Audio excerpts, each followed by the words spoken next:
All right, welcome back to Behind the Veil. Pork Chop here, doing another one of these minis on post trib. We're doing each one of them again, one little thing at a time, and we're making them short videos so you could just listen to them real fast. A lot of this stuff we're getting under 10 minutes. I think the longest one I've made so far is 8. So I know some of my videos I go 50 minutes on a lot of this stuff, and if you like those, we still have those on some of these topics. We're just taking little tidbits out of them and we're trying to throw them together in short videos for people. So let's just cut right into it and let's see what we're going to do today. So we're going to go to, we're going to do the wheats and the tares. Now, this is really interesting because a lot of people get this wrong when I ask this question at the very end of this, but let's go ahead and hit it. It says here in Matthew 13, which I call the parable chapter, it says in Matthew 13:24, another parable he put forth, saying unto them, saying, the kingdom of heaven is likened unto a man which soweth good seed in the field. But while men slept, the enemy came and sowed tares amongst the wheat and went his way. But when the blade sprung up and brought forth fruit, that's key there, brought forth fruit, then appeared the tares also. So the servants of the householder came and said unto him, Sir, didst not thou sow good seed in thy field? From whence then has it tares? And he said unto them, the enemy has done this. The servant said unto him, Wilt thou go and we go and gather them up? But he said, Nay, lest while ye gather up the tares, ye root up the wheat with them, because they're going to look the same. Wheats and tares look the same until the fruit develops. Let them both grow together until the time of the harvest, and at the time of the harvest I will say unto the reapers, Gather ye together first the tares, and bind them into bundles, and burn them, and but gather my wheat into my barn. Now, the question I usually ask people, who gets gathered first? And I always get told the wheat gets gathered first. That's not what it says. It says very clearly here, gather ye together the tares first. Gather ye together first the tares. The tares get gathered first. The wheat don't. That's what it says right here. Now, if you need an explanation to that, you go down here and he'll explain this whole thing to you.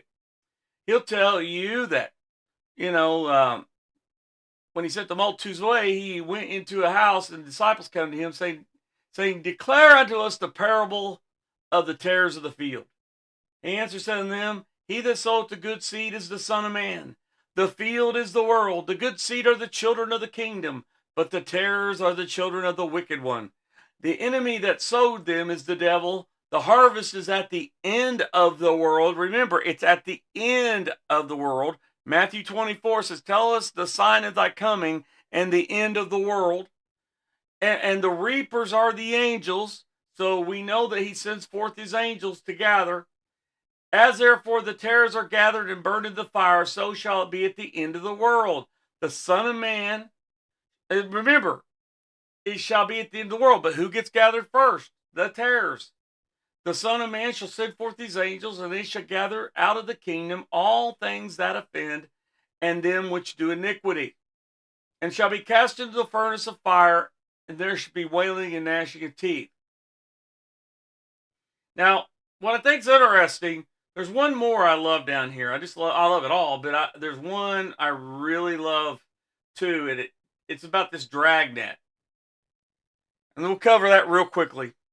Again, the kingdom of heaven is likened to the net that is cast in the sea, and it gathereth every kind.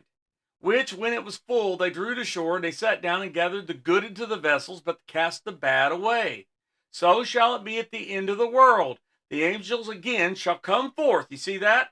And sever the wicked from amongst the just. So, go back to this. All right, you got wicked and you've got just. Who gets severed according to that scripture? The wicked gets severed, removed from amongst the just.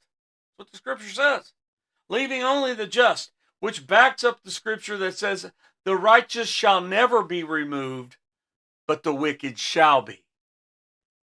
So, again, this is one of our short videos. We're covering the wheats and the tares. The tares get gathered first, my friends. Again, this is one of our little minis, just covering one point at a time. Thought we'd make some short videos, and here we are coming up on 6 minutes. So may the Lord bless you, and may the Lord keep you. Until again, we come at you with another video. We'll see you then. Thank you very much for joining us. Good night.